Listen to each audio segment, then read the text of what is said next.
grandes atrativos para as pessoas se mudarem para o norte do Paraná até a década de 1950 foi a intensa produção cafeeira.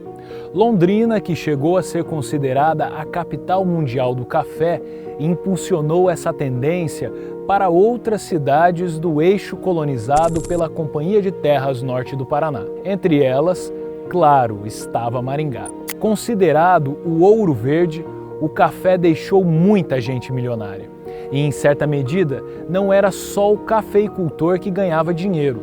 Os colonos e meeiros que prestavam serviços em suas propriedades também conseguiam conquistar seus bens com o passar do tempo. Mas não havia tranquilidade para as pessoas que atuavam diretamente nos cafezais. Bastava chegar o inverno que ninguém desgrudava os olhos dos termômetros. Afinal, as baixas temperaturas poderiam promover as temidas geadas, palavra quase que amaldiçoada na época. Hoje falaremos sobre uma dessas intempéries climáticas que mais afetou a sociedade e a economia de nossa região. Neste episódio, relembraremos como se deu a famosa Geada Negra. Sejam bem-vindos ao Maringá Histórica.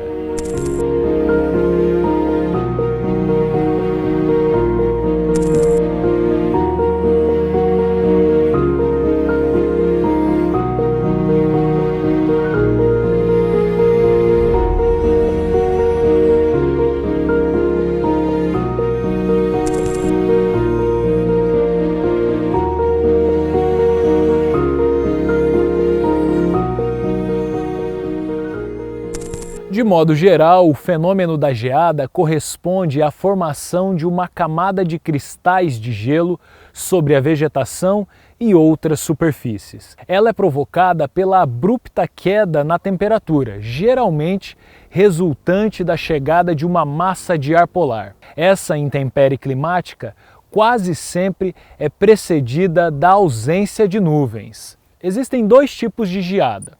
A geada branca, que ocorre em noites com temperaturas próximas a 0 grau e promove a formação de partículas de gelo com aparência cristalina.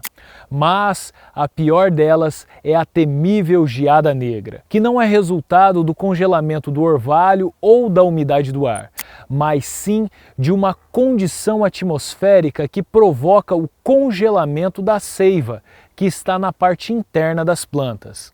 Com a aurora, os raios de sol provocam a morte de galhos e folhas que estavam congelados, dando o aspecto escurecido que se assemelha a uma queimada, em cheiro e coloração.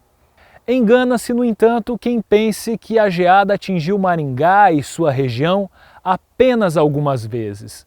Em verdade, era quase que esperado que a cada 2 ou 3 anos os cafezais poderiam ser devastados com o fenômeno. Tanto é fato que quando Dom Jaime Luiz Coelho, primeiro bispo de Maringá, lançou o audacioso projeto da catedral, foi necessário testar a fé dos maringaenses para dar o pontapé na arrecadação de recursos. Assim, sabendo que a cidade havia enfrentado 2 fortes geadas na primeira metade da década de 1950, ao lançar a pedra fundamental da obra com mais de 120 metros de altura, Dom Jaime garantiu que não haveria novas geadas durante 5 anos. Claro, caso as pessoas o ajudassem. Acreditando ou não, o registro indica uma nova geada apenas em 62, praticamente 5 anos depois dessa promessa. É fundamental lembrar que o governo federal, por meio do Grupo Executivo de Racionalização da Cafeicultura, o GERCA, que foi criado em 1961, havia iniciado um programa de diversificação de culturas no campo. Afinal, naquela altura, a monocultura promovia certo descompasso na economia nacional. Também integraram aquela política o Instituto Brasileiro do Café, o IBC. Ocorre que com as constantes superproduções impulsionadas por verdadeiros barões do café que possuíam milhões de pés, a cotação do grão despencava. Tanto que o IBC estimulou até mesmo a queima de parte de seus estoques para nivelar a balança comercial do produto. Segundo estimativas, naquela década o Paraná representava 50% de toda a produção nacional de café.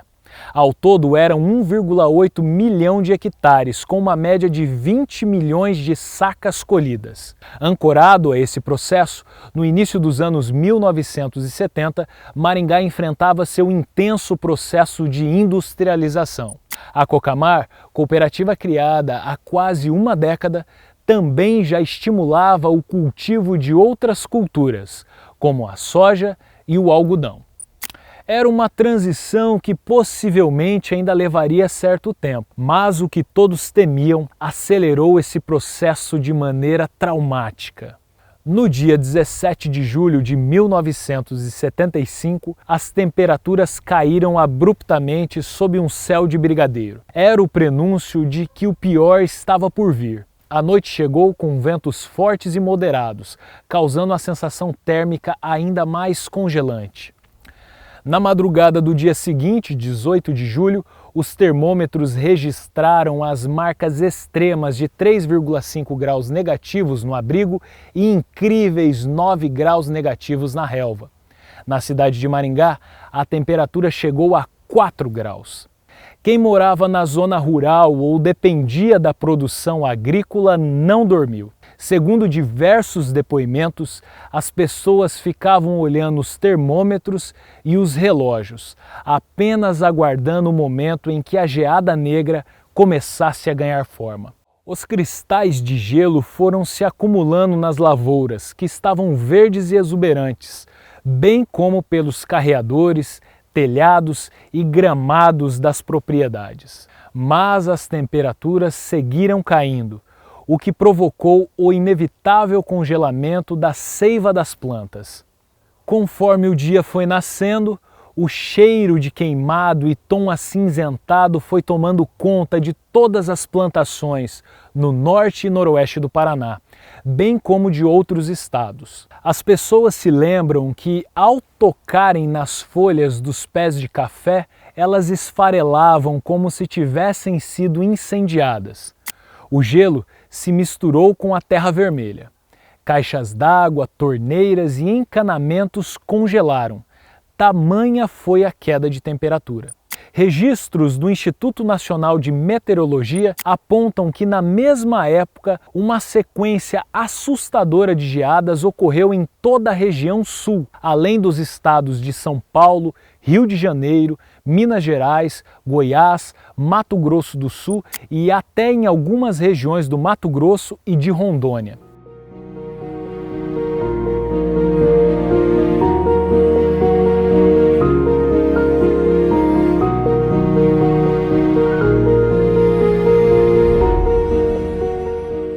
Inevitavelmente, era o fim do ouro verde. O café, que chegou a ser um dos itens mais negociados pelo mundo, entrava em declínio no Paraná. Segundo dados do IBC, após o fatídico dia 18 de julho de 1975, em apenas um ano, 300 mil hectares de café foram erradicados. Para os produtores não havia alternativa. Nada se salvou das plantações. Foi necessário promover a retirada do esqueleto que antes mantinha frondosas folhas e galhos com grãos de café. Dias depois do fenômeno, o governador e também cafeicultor Jaime Canet Júnior decretou o fim da cafeicultura no Paraná e anunciou que o orçamento do estado seria reduzido em 20% para o ano de 1976. Era a consolidação de que os impactos seriam profundos.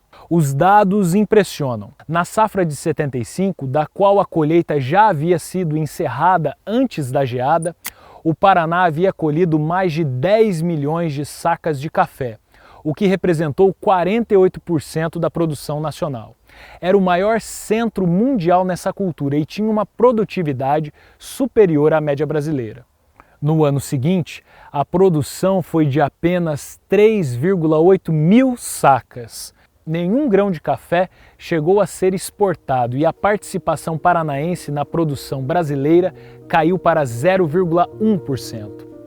Especialistas indicam que o prejuízo apenas para a cafeicultura chegaria a 600 milhões de cruzeiros, o equivalente, pela cotação da época, a 75 milhões de dólares. Outras culturas, como o trigo, também sofreram perdas importantes, de mais de 50%. Mas era o café que sustentava a economia do Paraná até aquele período. Os reflexos sociais e econômicos foram sentidos por décadas após aquele fenômeno climático. Estima-se que a geada negra de 1975 tenha provocado o êxodo de cerca de 2,6 milhões de pessoas no Paraná. Perto de 300 mil lavradores ficaram sem emprego. Governos tentaram reestabelecer o vigor econômico do café pelo Estado, por meio de planos e políticas públicas. Mas, infelizmente, o grão nunca mais teve o mesmo brilho proporcionado pelos seus tempos áureos. E você, se lembra da geada negra? Onde você estava quando ocorreu aquele fenômeno? Deixe um comentário.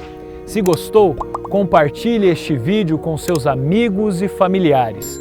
Também aproveite para se inscrever em nosso canal. Toda semana traremos um vídeo novo sobre o nosso passado. A história em tudo que vemos.